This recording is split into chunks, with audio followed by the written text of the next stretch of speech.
Put it on the computer. So here we go. Good afternoon, everybody.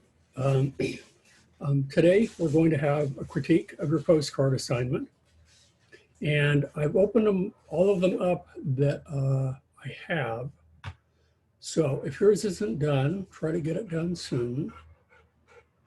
And as I go down the people who are here today, I'm going to look and see which ones I have that,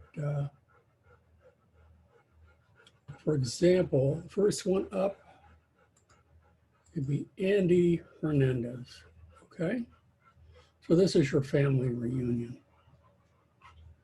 So what I want to do is I want to make sure that Andy, since you were there, I'm going to go ahead and allow you to talk. And what I would like you to do, Andy, is to go ahead and unmute yourself, yeah? And go ahead and tell us a little bit about how you came up with your idea. And I presume these are all of your images, that sort of thing. Yes. And let us know what kind of tools you used and if you had any difficulties. And if so, were you able to resolve them? And if so, did you have any aha moments? So that what tools maybe did you find were useful in helping you put together your postcard and that sort of thing. Before you get going with it though, Andy, one of the things that I wanted to mention is that with the file that you turned in, it does happen to be a Photoshop file. Some of you turned in PNG files and JPEGs, and if I don't see the layers in those, I would appreciate it that you would also turn in a version that has, preferably a Photoshop file, that has all the layers so I can go in and I can look at how you put together and composited your piece. So Andy, go ahead and talk to us and tell us about your postcard. Yes. So I based my postcard on a family reunion trip I had recently with my family to Las Vegas. We were social distancing, wearing masks. We mainly stayed at this summer house we were renting for the Labor Day weekend. So we didn't really go out per se, but we did, had a lot of fun there. There was a pool in the backyard, as you can see, that we used a lot. And the biggest inspiration for my postcard, besides my family, was that a lot of the cheesy holiday postcards that you would usually get from distant relatives, like the ones where they're all dressed up in holiday sweaters for Christmas, or they have their kids at a pumpkin patch for Halloween. So that was pretty much the inspiration. So I took a lot of photos that I took and placed them on pretty much one of my favorite backgrounds, rather parts of Vegas, which is the Paris section. I love that area very much. It's very nice. And I would say the biggest difficulty I had was with the transform tool, in that I don't know if it's with just how my PC is configured, but every time I held down the shift key in order to, shrink the image without rasterizing the photo, it just kept rasterizing it. Yet when I didn't hold the shift key and, shrank or grew any of the photos, it didn't rasterize. So I'm not sure if it was just a problem with my PC. That might be a newer feature that I'm unaware of myself that they have added, because in the past, anytime you hold down the shift key, just constrain the size. But they've made some changes. I know on one of the most recent iterations of Photoshop, you don't even have to do that anymore. It constrains it sometimes. There's also a little feature at the top in the options menu that you can click on a button sometimes to make sure that proportions are constrained, or at least in the properties panel. Yes. Anyway, but I default to the key command myself, just to have it from doing it all the way. So Okay, it's pretty straightforward. You're right, it is pretty typical of the kind of postcards that you see. Probably what I would have done a little bit different. I like, since you're kind of working off a grid, is that I would have made it a little bit more precise to a grid. For example, that you have vertical 3 and vertical almost 4, and that I would have fallen, worked with that grid and maybe use guidelines, brought up your, if I bring up the rulers and I bring up the guidelines here, you could break it down into, a type 3x3 unit or 3x4. And then go ahead and, let the image at the corners go ahead and go all the way to the edge, or even if you have to, let it bleed off a little bit. That would be my preference. Since you seem to be working with a grid, go ahead and do that. And you don't have to fill every square, just as you have done here. But typically when you work with grids, you at least fill one unit, and some you can, fill multiples of them as well. Probably the second thing that I would have done, because the photographs are just fine, is that the title, Fernando's Family Reunion 2020, I probably would have dressed it up a little bit and enlarged a little bit, and maybe use one of the layer effects that allows you to curve it, or try some of the different features in there, but probably more importantly enlarge it a little bit, and then work with a drop shadow so that you don't have to use a blue background. Or if you do use a background, as I said, if you're working off of a grid, then fill that grid with 2 units. Does that make sense? I just think Yeah. it would dress it up just a little bit more than what you've done, and that's it. Yes. Could you Incorporated the images quite well. So, thank you. Could you go in more detail about what you were saying about applying the 2 units? Say again. Could you go in a bit more detail about what you were saying about adding Oh, a more grid unit? Yeah. So, for example, let me see what size you did this. Right now, my rules are in pixels. So I'm going to go to preferences, and I'm going to change the units here. Units and rulers. I'm going to change this from points to inches. Oops, come on. Yeah, I'll just leave it in inches. There we go. I'm going to leave the type in points. There we go. So now we have it in inches. And you have it 9 inches wide. So that's really kind of convenient. So if you want to break it down into thirds, I can go ahead and do a third. And let's go. So that's 1, 2, 3, 1, 2, 3, and then 1, 2, 3. And now how many, you have it 6. So I'm going to go ahead and break that down into 2. And 2. So that would be at 4 inches. So notice how I've broken it down into a 9-unit grid. And now I would take each of these images.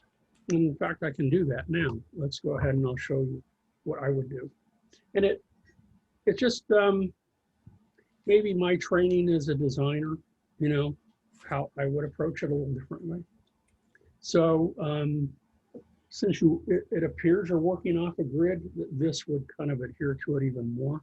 So let's take this one in the upper left-hand corner, and I'm going to resize it. So I'm going to hit Command T, and I'm going to move this over the corner like so.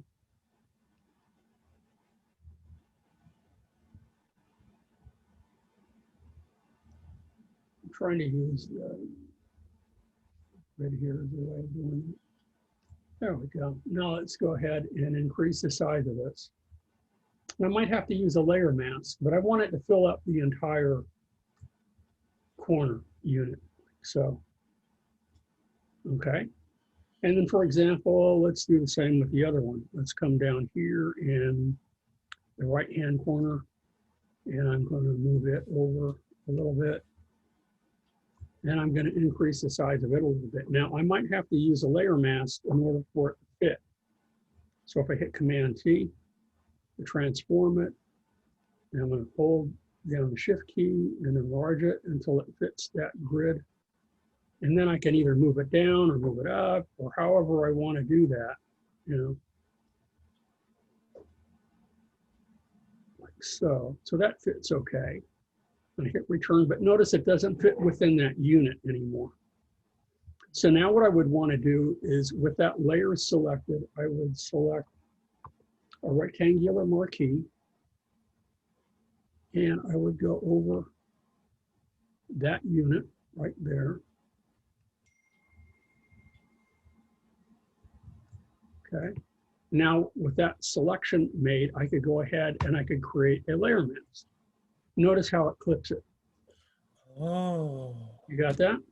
Yes. And so we do the same with the lower left-hand corner. And if you like Hernandez Family Union in the upper right-hand corner, maybe I would take, let's see where you have that.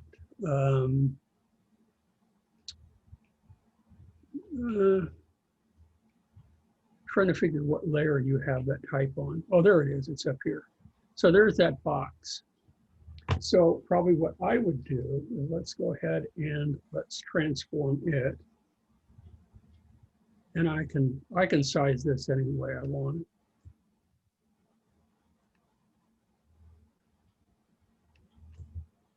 And so it fits that grid really nicely. Okay. Mm-hmm.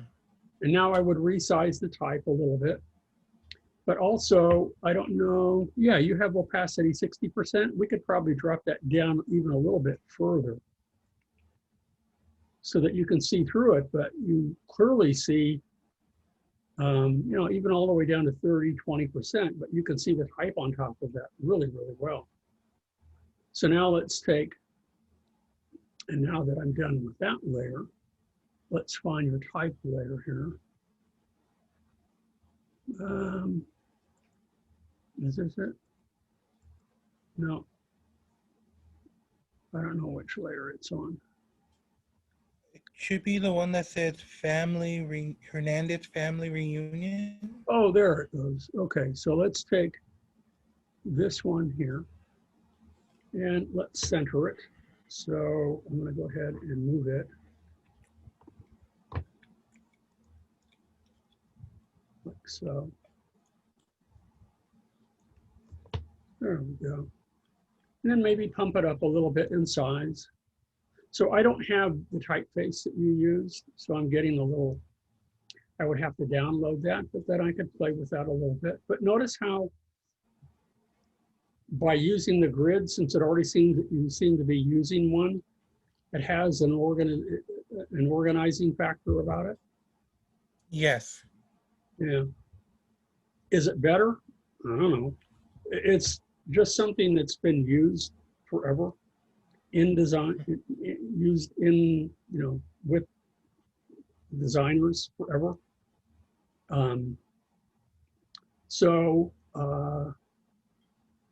That's pretty much it. And it does, like I say, it has, it's a way of organizing it so that when the viewer looks at your piece, it's a little bit easier to move for their eyes to move around and through the images. It's kind of like reading a book, as it were. That makes sense? Yes. Thank you, Professor. Yeah, but, you know, concept is fine. It's pretty straightforward, but, you know, that's probably what I would do. And I think it would enhance it a little bit. And I'd probably have to use a clipping mask for the one in the upper left-hand corner too. I don't know whether I do or I don't.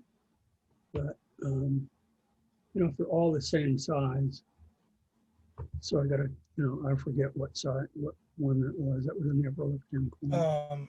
It's under picture 1. Layer 1? Picture 1. Picture 1. Okay. Oh, I see.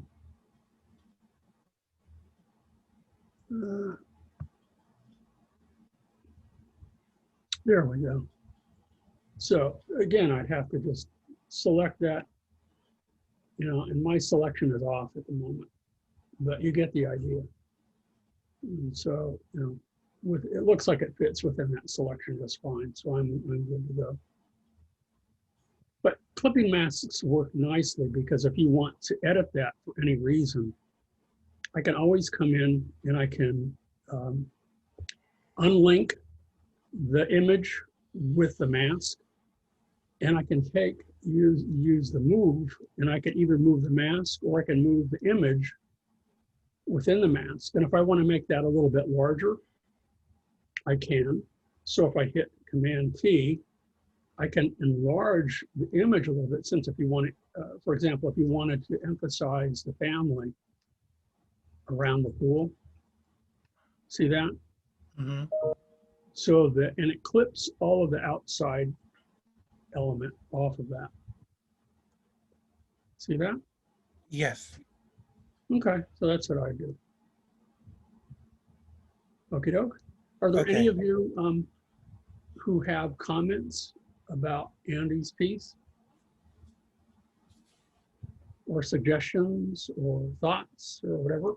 Go ahead and raise your hand and I'll let you speak. In fact, I can go ahead and I can allow everybody to talk right now.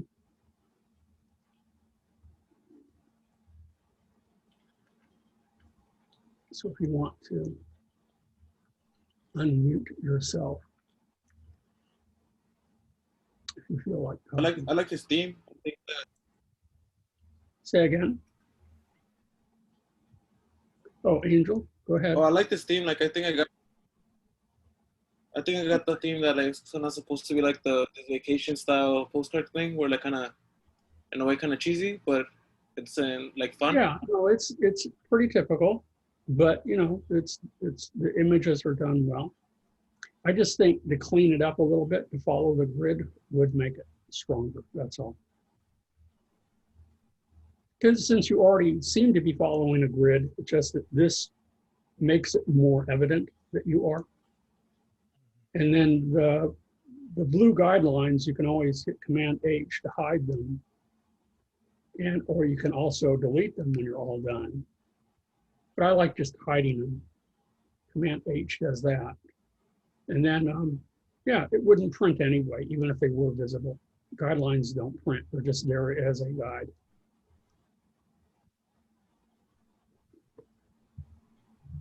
Okie doke. Thank you, Andy. So let's Thank you.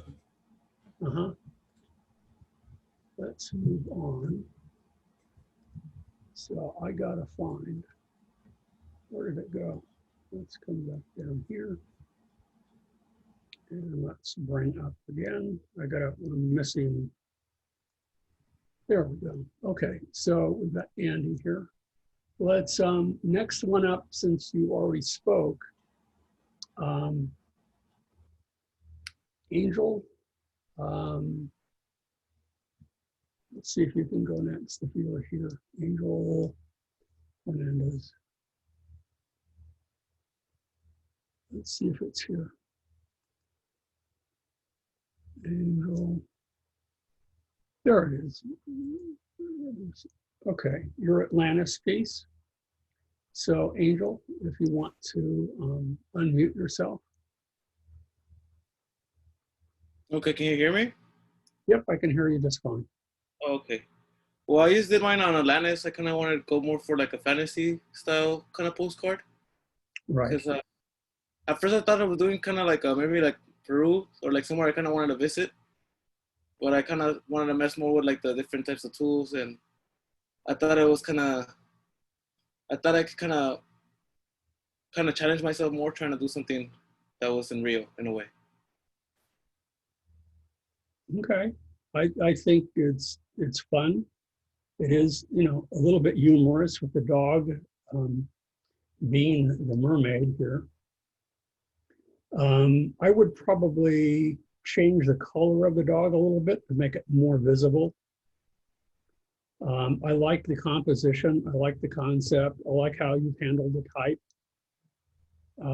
It's definitely the font that you've chosen is really appropriate to what you would see in ancient times, particularly in Roman. Really very nice. I think you've isolated the images really well. Um, yeah, and then you've kind of been very playful with the scale. You've made the turtles really large, which make the landscape of Atlantis, the structures, really kind of small, if that's how big those turtles are. You've integrated, say, the mermaid nicely into the rocks and created a shadow so it looks like it's actually laying on the rocks. And you established a strong foreground, middle ground, and background. So it looks fun, it looks believable. Yeah, well, that's it. I don't know that I'd have anything to say. I might, it would be my piece, but I might work with the scales of the turtles a little bit differently, but that's just me. But how you've done it is fine. Thank you.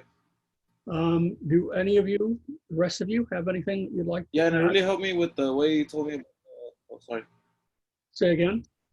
Oh, I really like the way the tip you gave me about adding sort of like a layer just with like kind of like the ocean to give it like everything. Because if I didn't add that layer, like all the structures wouldn't look as they kind of have like a little bit of blue. Mhm. It makes it more like seem like underwater, and I think that helped a lot. Okay, yeah. You could have done that if you wanted everything to look like it was underwater. You could have put that layer on top of everything. But then you would have had to go back in and change the color of all the elements so that they had kind of a bluish cast. Okay. Yeah, but it works. It works fine. And that, if it were my piece, that's probably something that I would have done. Just so that you had a clear underwater, feel throughout.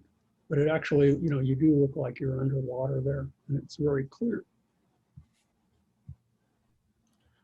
Thank you. Cool. I like his font, Is there anything? especially. Is there anything that you would like, Angel? Is there anything that you'd like to share with the rest of the class and to how you came upon your concept and where you got your images or how you decided on your composition? Most of the images, I mean, only the one for my dog. That's the only one I actually kind of took. The rest are kind of just that I got it from like a free just like stock images. Mm-hmm. Yeah, but pretty much the only one is my dog. And I mean, the difficult part, I guess, was just trying to make look underwater. I think that was the hardest part. Right. Okay. Any other comments from anybody? No? I do. I Okay. like the use of font that he used. It worked very well with the Atlantis theme. Right. I definitely like the dog photo that he used. It's very cute, especially with the crown. And as well as the temples as his background look very well. Mm-hmm. They do. I think if you want to keep the dog the same color and the same tone, looking at it here again, notice how the bottom half of the legs or tail or whatever you want to call it are really in dark shadow. You would probably want to continue that shadow along the edge here. Yeah. So the shoulder and the bottom paw down here are in a dark shadow too. So on a layer on top of that, you would probably want to use the brush tool Okay. and paint it on there. And then because the edge tends to be a little bit more crisp than what you want it, you could blur it. And then if it's too dark, you could always change that layer to change its opacity to lighten it up. So it's not that difficult. You never paint directly on the image itself. Okay. Yeah, that makes sense. Okay. Okie doke. All right. Thank you. Sure. Let's go on to the next one. So let's see if we have one for Delvin. Let's go into Delvin's. Delvin, you want to unmute yourself and talk to us? Hello, Professor. Hello, Delvin. I went for a more simple mobster noir style for my postcard. Okay, I don't know that I have really any criticism of it. Yeah, I think it works pretty nicely overall. I like the fact that you used color minimally, so you worked with principally black and white. I like how in the title, Mobster City, you inverted it so you get reflection in the water. I like the use of the graphic for Mafia. The circle surrounding it, it acts as sort of a target or a bullet that attracts your eye to the center, and then you have the other images floating and surrounding it, allowing what I think it looks like. I don't know what bridge that is. I was going to say it looks, if that's New York. I never really know what city it was. I just looked up black and white city backgrounds for my setting. Yeah, but even if it were in color, I don't know if you started with color or not, but remember you have a adjustment layer that will convert things to black and white, and you can always turn them off. So for example, if I wanted to turn Mobster City, the type, into black and white, I could do that. Now watch, I'll select that layer. That's the reflection. So here's the other one here. Yeah, so I can take that layer, and then I can go to adjustments, and then I can select this one right here, which is for black and white. And why is it grayed out?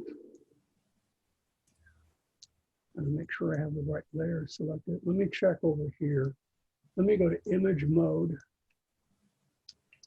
because it's in CMYK. So it's not allowing me to use that. So if I go back to RGB, now it will allow me to use the black and white. It should allow me to use it. Whoops, no, I don't want to merge. Yeah, now I can use the black and white feature and see how it converted to black and white. That's really interesting.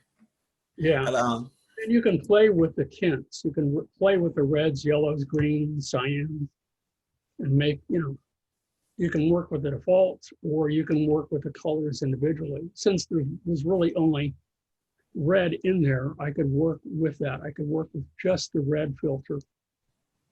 See how that plays with that? And I could go with auto, and then I could change, if I wanted to, increase the number of reds, I could do that. Yeah. Decrease, and you can play with that. And notice how it's affecting the background, the guy that you have in the back. If you didn't want it to affect him, then you would move the cursor between these two layers, hold down the Option key and click.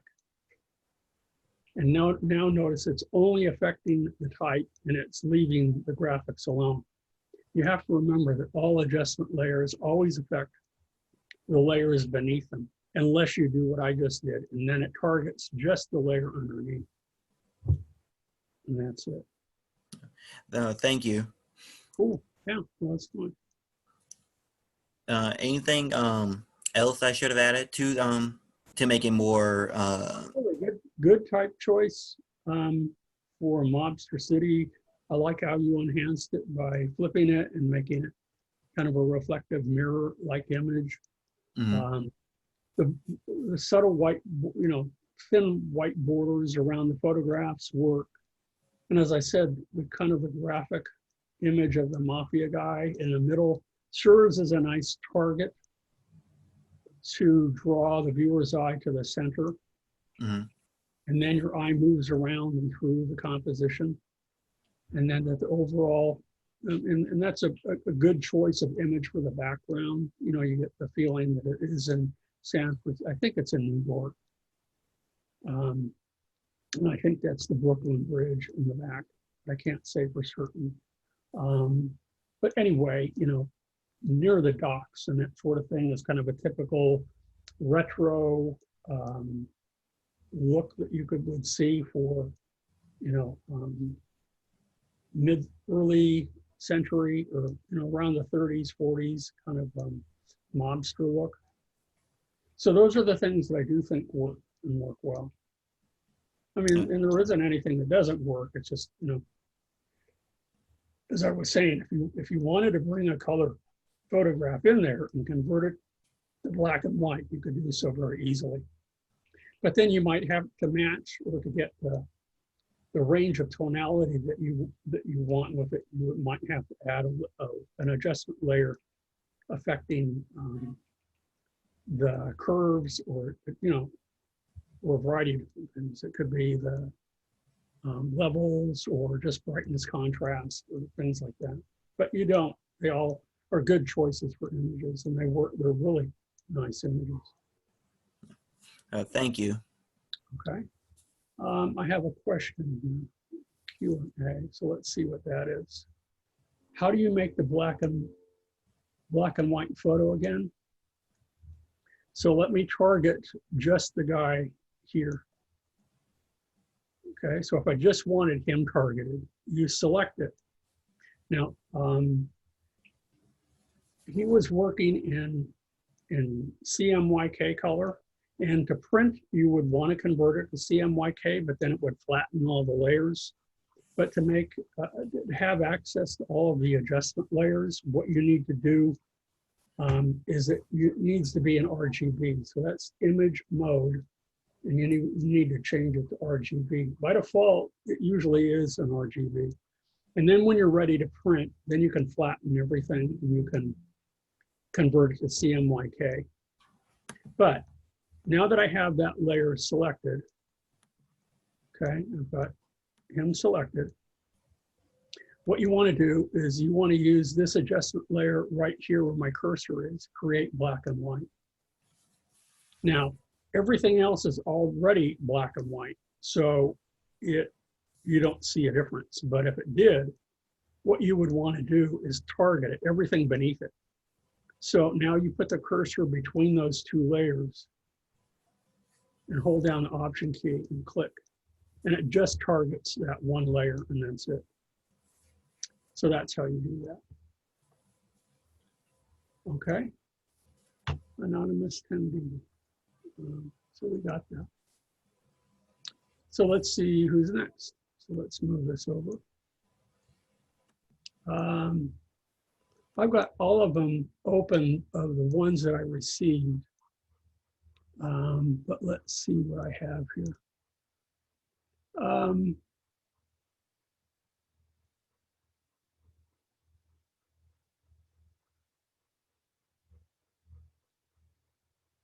Am I missing any? How about Marquisha? No.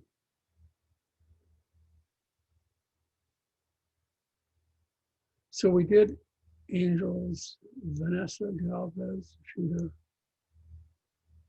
How about Diana Rock? Mr. Jimenez? No. So are there any latecomers? Anybody who just submitted their work that wants to share or not? Because I think of those who are attending today, I've got Angel, Delvin, Diana Rock, I have Giovanni, I have Jose Duenas, I have Kevin Lung, and I have Marquisha Hardy. So for those of you who are attending that don't have one turned in, or if I'm missing yours or somehow overlooked it,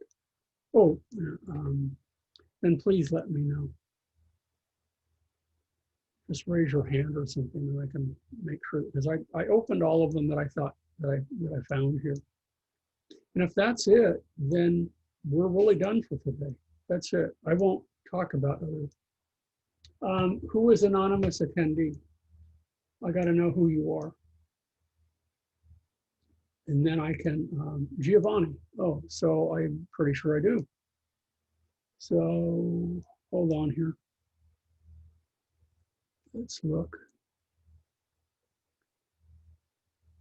I thought I did. So hold on one second here. Let me go back in. And I'm going to look in here and look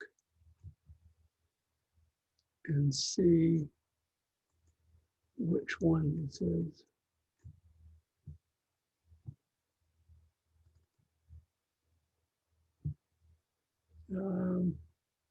I don't remember which section you're in, Giovanni. Maybe Tuesday, Thursday. So let me go back.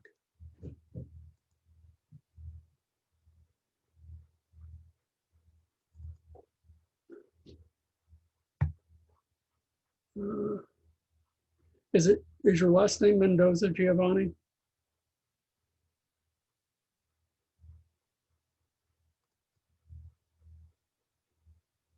I thought I downloaded it. Maybe it is in here. Yeah, I see it. Now, I thought I did download this. Well, let me try again. So I'm going to right click on here and I'm going to download it. It's the one from Paris, right? I do see it. So I already downloaded it. So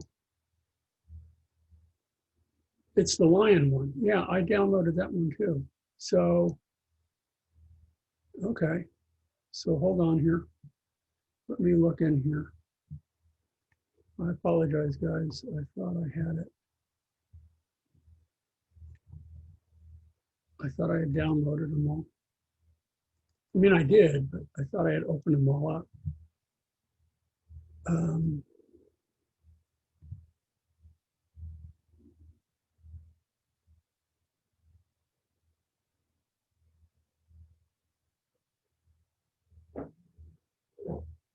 There we go.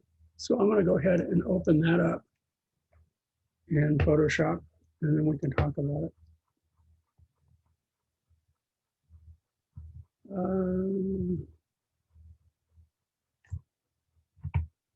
There we go. Okay, so let's move this over a little bit. So first thing first, I would have preferred that you had sent me the Photoshop file instead of a ping file so I could see all of your layers. Because right now, if I wanted to edit anything, and I'm sure that you have that file that you can edit, it would be hard for me to do anything to it. So yeah. I like the concept. But a couple of things, I think. Wherever you got the tree, it works kind of nicely because it's isolated really beautifully. But my guess is that you isolated the lion yourself. And what I would do is I would revisit the lesson 6 and try to work with the soft mask a little bit so that if I zoom in here and we look at this, you see how crisp the edges are? Yes. And what I would want is that it's soft a little bit, especially around his mane. Just like the girl that we isolated in lesson 6, and we got the soft little strands of hair, you would get a softer edge around his mane. And that definitely looks, retouched or composited in some way. So that would be the biggest change that I would make. The second one, which is certainly a choice of yours, but instead of using the cloud background, I would use the image that you have of the continent of Africa as a background image, and I would enlarge it. And even if it's too small, you could always blur it. You could always change its opacity. You could change the mode and that sort of thing and play with it so it has a more kind of artsy or artistic feel to it. And then that would be a really nice background image that on which your other images could sit. Does that make sense? Yes, I understand. Those are very good points to make. The background I made just to fit the safari look of Africa, but okay. I do agree with your points that maybe I should have just made the continent the background and fix the line a little more. But thank you. I think what it would do is that it helps to, I mean, you want to emphasize, you know, safaris in Africa. So yeah, Africa is important and it would be an important image, but I'm thinking that if it were an enlarged background image that wasn't as prominent as it is here, it still conveys the same message, but isn't as important. It's not as dominant an image as it is right now. It doesn't need to be. That's my thought. The lion is a good one, and that one I would definitely update and change. That would be my, the other is iffy. It's, you know, if you don't like my idea, you don't like my idea. But to really integrate the lion with the rest of your image, I think it does need to be isolated using a soft mask better. Your type choices are really good. Thank you. Okay, that works really well in the placement and that sort of thing. So no problem with the rest. Is that particular tree significant to Africa? I know that there is a, I think it's a Bodai tree. I That thought that tree looked, you know, interesting to me. Out of all the other images I found. okay, of Africa. Okay. Yeah. Okay. Okay. Because typically, you know, if you do include things like that, you would probably want to make sure that they're significant somewhere. And if it is, it's fine. Okay. And it ties everything together. It works nicely in that regard, that kind of a background image. So probably my major criticism is the lion. Right. The rest, I think, works fine. Okay. Well, thank you. Okay, anybody else? You have any comments, other comments that you want to add? No? Anybody else? No? Did I miss anybody?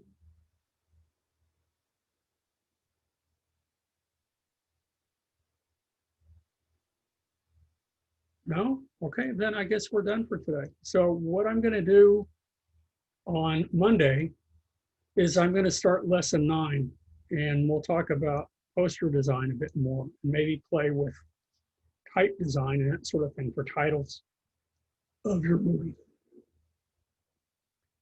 Okay. So if there are others that would like, when you turn yours in, if you would like a critique, we can do that on another day. We can set aside some time. Roberto, did you turn yours in?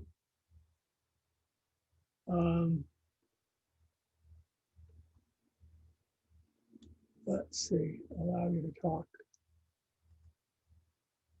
There we go. Roberto Bernal.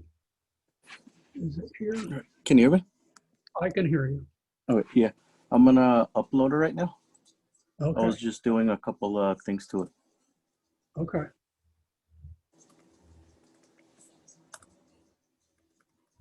Do you remember which section you're in? The Tuesday, Thursday. Okay.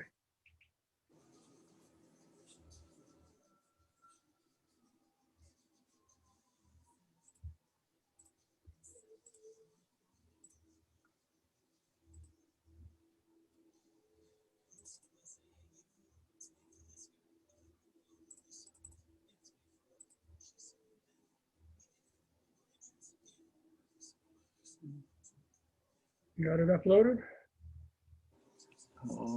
It should be, yes, it's getting there. Okay. It's just uploading right now. Okay.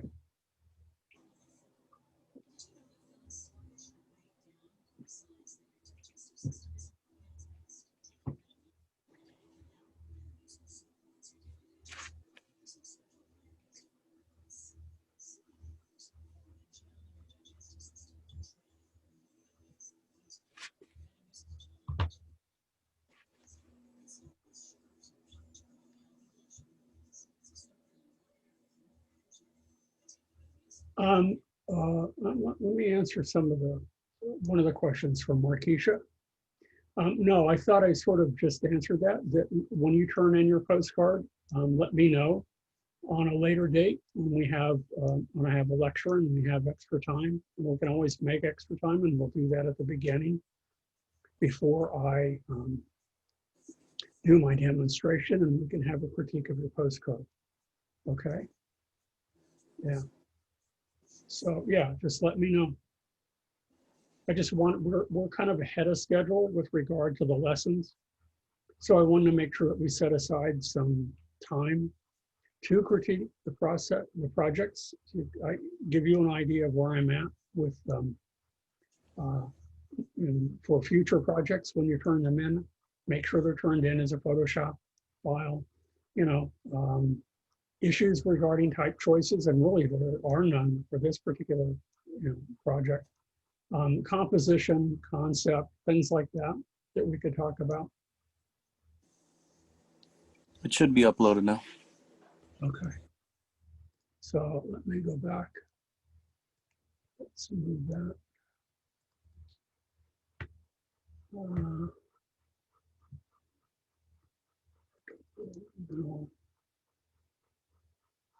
Okay, there it is, postcard. So I have to download it first. And then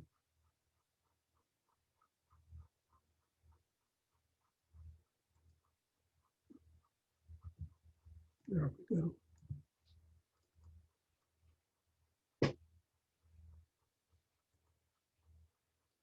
Is it the boat? Yes. Okay.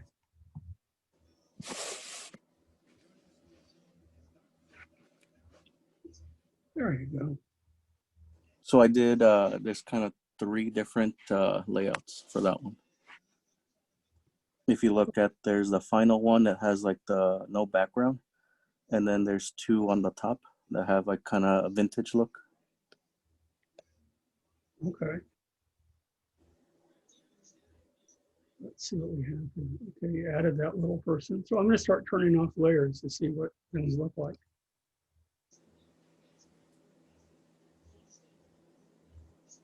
So you colorize the boat.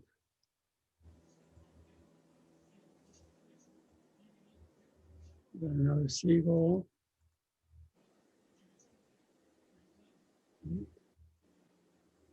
There's the rocket. That's going to go. Oh, there it is. Oh, I see. Put some type inside. So all the changes so far that you made are pretty subtle, but that's nice. And that,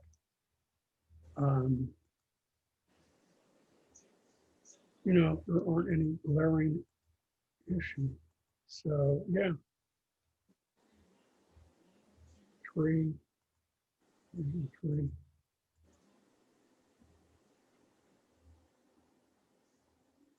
Sign. Remove some of this other stuff up here.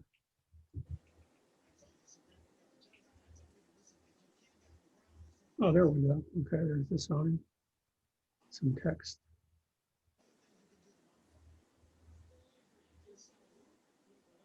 Change the boat shadow. Excellent. So by changing it to green, you got to remember, yeah, to change the shadow. Or actually, it's in a reflection. And some others that you already had turned off. So let's go ahead and turn some of them back on. Sign. Tree. Not quite sure where the tree is. I don't see that. That's okay. And let's turn on the buddy. Oh, there it is. Okay, on there. So yeah, I think you met the criteria of the assignment just fine. You you know, added elements that are subtle, but they're, you know, important. Different ways of adjusting, you know, changing the look and feel of an image, adding to it. Probably would have been interesting too, just out of curiosity. And this would be a challenge for you at a later date. See if you could remove the people. Okay. Don't have to do it for this one, but again, it's just, different ways of challenging your skill level. And you did fine. So, adding text, different places, other little seagulls and that sort of thing, especially changing the color of the boat and changing its reflection. Those aren't easy to do, and you did that just fine. And you added all these other little elements. So it's taking a strong image that is, sharp in focus, and adding elements to them and modifying and changing it. And what you did just fine. And then the top two layers, they made it more of a vintage look if you turn them on. The top two. Top ones? Yeah.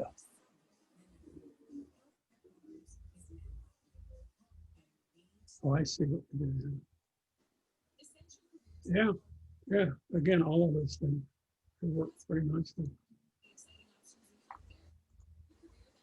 So the one that says final, that one I just put a inner glow, so it could kind of give it more of a kind of better look to it.